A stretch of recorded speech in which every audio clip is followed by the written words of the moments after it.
Entikong adalah salah satu kecamatan di Kabupaten Sanggau, Provinsi Kalimantan Barat, Indonesia, yang memiliki jalur perbatasan darat dengan negara tetangga yaitu Malaysia. Hal ini menjadikan daerah perbatasan ini sebagai pintu untuk memasukkan dan mengeluarkan barang-barang serta orang, termasuk para TKI yang berasal dari berbagai daerah di Indonesia. Wilayah perbatasan merupakan wajah Indonesia bagi negara yang berbatasan langsung dengan negara Indonesia. Sebelum tahun 2016, wilayah perbatasan Entikong dianggap sebagai wilayah yang kurang mendapat perhatian dari pemerintah.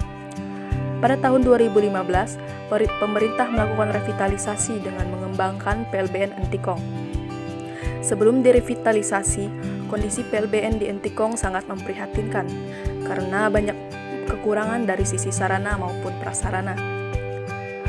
PLBN Entikong berada di Dusun Entikong, Kabupaten Sanggau, Provinsi Kalimantan Barat. Fasilitas awal yang akan menyambut setiap kendaraan yang akan menyeberangi ke negeri jiran tersebut adalah area parkir. Area parkir yang juga berfungsi sebagai area antri kendaraan sambil menunggu pemeriksaan oleh petugas.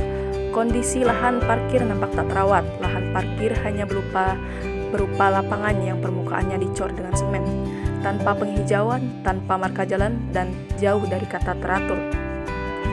Selain itu, bagian fasilitas penunjang seperti masjid pun tampak tidak tertata rapi, menyatu dengan kantin-kantin yang terbuat dari bilik kayu yang terlihat kumuh.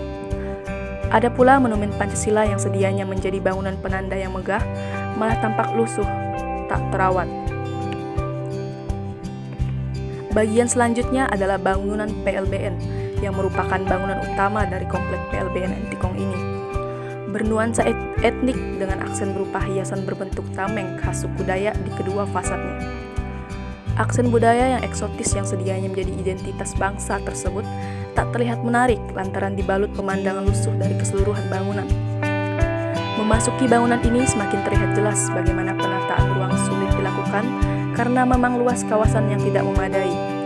Hasilnya, alat deteksi kesehatan dan alat deteksi sinar X hanya tergeletak begitu saja, hampir tak terpakai lantaran ruangan yang tersedia tak cukup untuk menampung alat-alat tersebut. Pada tanggal 21 Desember 2016, PLBN Entikong diresmikan penggunaannya oleh Presiden Joko Widodo. Pekerjaan konstruksi PLBN Entikong dipercayakan kepada PT Wijaya Karya atau Persero dengan nilai proyek sebesar 152,49 miliar.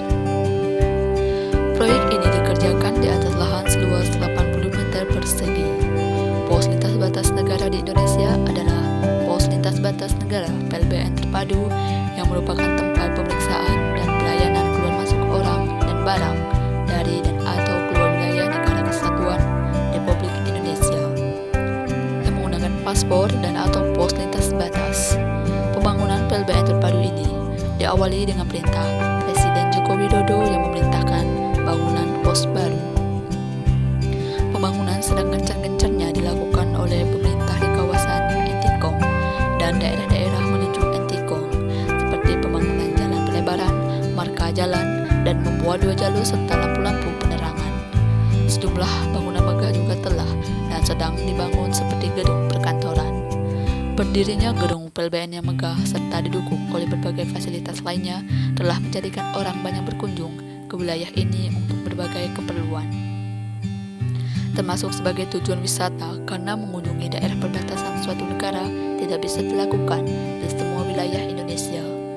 Pembangunan kawasan PLBN Entikong yang sedang dilakukan dengan cukup pesat setelah kantor PLBN selesai diresmikan dan mulai beroperasi sejak tahun 2016 yang lalu, secara umum berdampak kepada peningkatan perdagangan legal dan situasi keamanan di sekitar kawasan PLBN Entikong.